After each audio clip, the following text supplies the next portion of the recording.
So welcome to this very short video, which is your pre-learning video about the power and conflict poem Kamikaze by Beatrice Garland. When you're watching this, just take a few notes and I'll test you on them at the start of our next lesson. Well, this picture really sums up what Kamikaze is all about. So those of you will know that Kamikaze pilots were Japanese during World War II. Kamikaze itself means divine wind, and you can see here that the pilots are taking off. They're being waved off as heroes. It's very noble, it's very honorable. They're doing great work. They're taking off and they won't return. They take off, there's lots of explosives in their plane, and they fly their plane into targets, probably American ships, and of course they'll die in the process. But because it's divine wind, they've been told that they're doing kind of God's work. But there you can really see they are sent off as heroes. And here's another picture for you. Here you can see the outline of a kamikaze plane that I think has flown into the side of a ship in the Pacific. And a bit more about the planes for you. I love World War II planes, so I thought I'd go through this with you. Of course, we've got the Spitfire that is there. You've got the Hurricane, which is there. My favourite plane was the P-51 Mustang. That's the American plane. Then you've got the Messerschmitt, which was the German plane. But this is the plane that they're probably talking about. It's called the Mitsubishi Zero. Just thought you'd need that. Doesn't really help with your poetry at all, but there you go. I thought I'd share a bit of my geekism with you. So what happens in this poem? Well, it's really simple. The poetic persona, the poetic voice, remember we used that phrase, describes the story of a Japanese kamikaze pilot, and it explores the moment he returned home not completing his mission. So he decides not to sacrifice himself, not to follow the instructions of the Japanese emperor, and to actually come back and to live his life. And it explores that moment, and explores the ramifications and the consequences of doing that. Now, his daughter is the focus of the poem. And of course, when he returns home, because he's basically seen as a coward, he's rejected by society and his family due to his decision. So it's a really heart-wrenching poem in that regard. So let me read the poem to you. Her father embarked at sunrise with a flask of water, a samurai sword in the cockpit, a shaven head full of powerful incantations, and enough fuel for a one-way journey into history.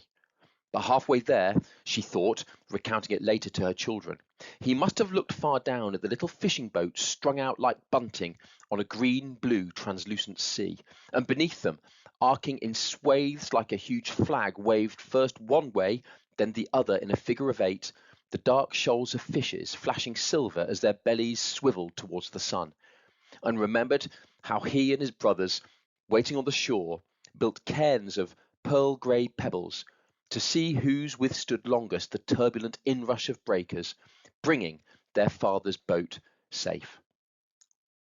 Yes, grandfather's boat, safe to the shore, salt-sodden wash with cloud-marked mackerel, black crabs, feathery prawns, the loose silver of whitebait, and once a tuna, the dark prince, muscular, dangerous.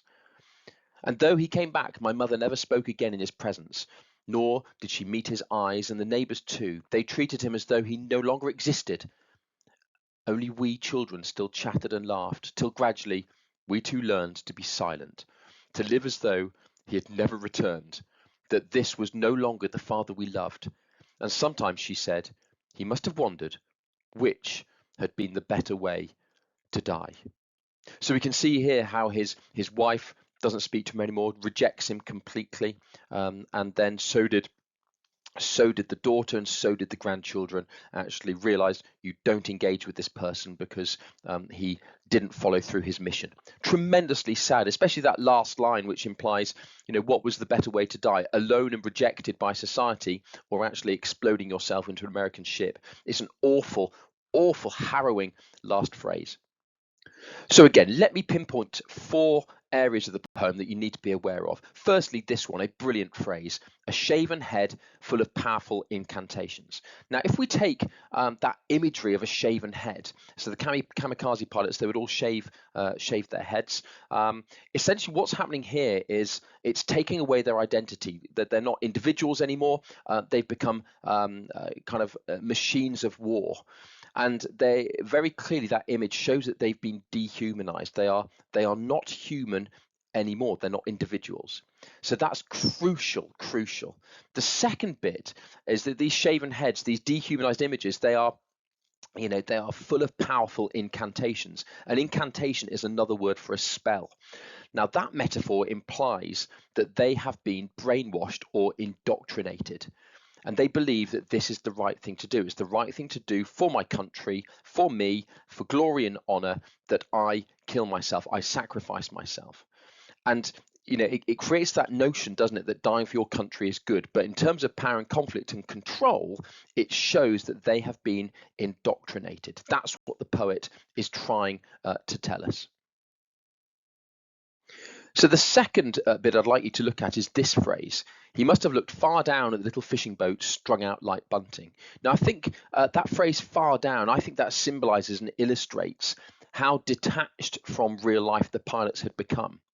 They've been indoctrinated, they've been brainwashed to such a degree that they are detached from real life, if you like. And he looks far down, and this moment of the poem is what's called the volta, really kind of changes the direction of the poem. He looks far down, and he realizes, it's a moment of realization where he realizes what he has become.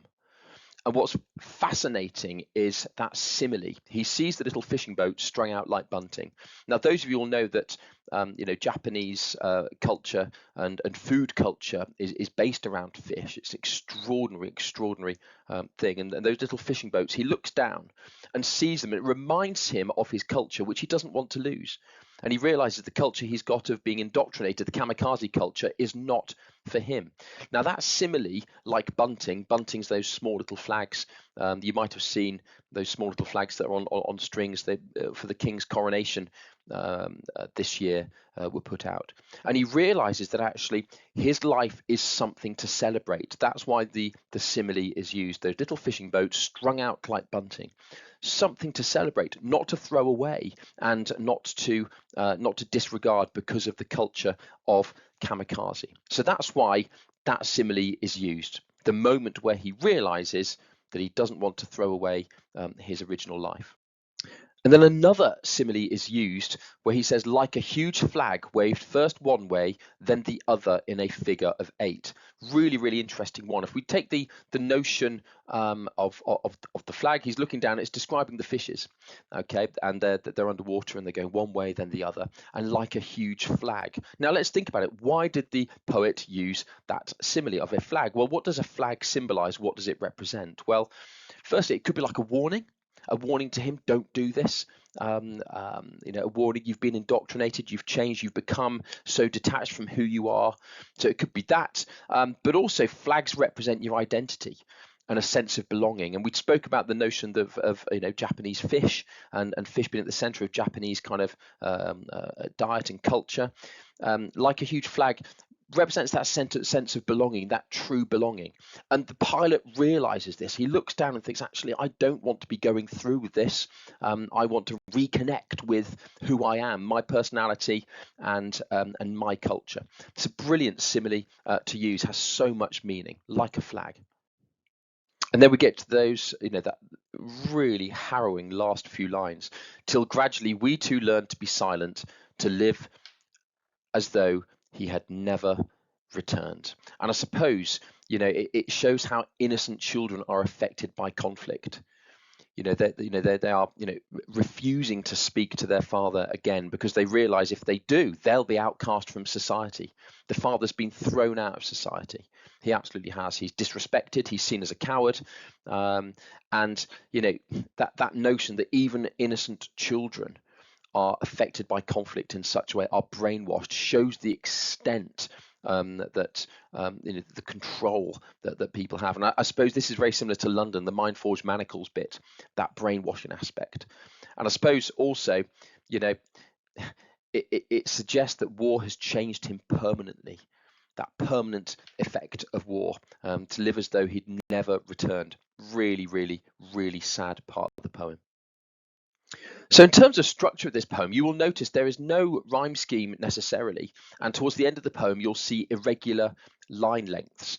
And you've got to think about why that is. And I suppose, if we compare this poem with London, for example, we can clearly see that there's more of a sense of freedom with this poem's structure and form, and that represents the freedom of the kamikaze pilot. He's breaking away from the orders, from the routines, and from the expectations.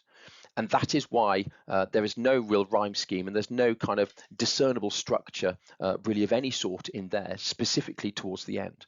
But it symbolizes that sense of freedom. So in terms of context, really, really straightforward. The poet was highlighting the social pressures of conflict and the Japanese obsession with honor. It highlights the dangers of patriotism and indoctrination, and how people are forced to believe in a certain way. But the poet, so Beatrice Garland, I think, suicide bombing still exists, and I think the poet wants to use this as a history lesson to us all, that this sort of thing, particularly indoctrination and brainwashing and the control that it has, it still continues. So it's a fantastic poem. Good luck in your study of it, and I'll test you next lesson. Cheerio.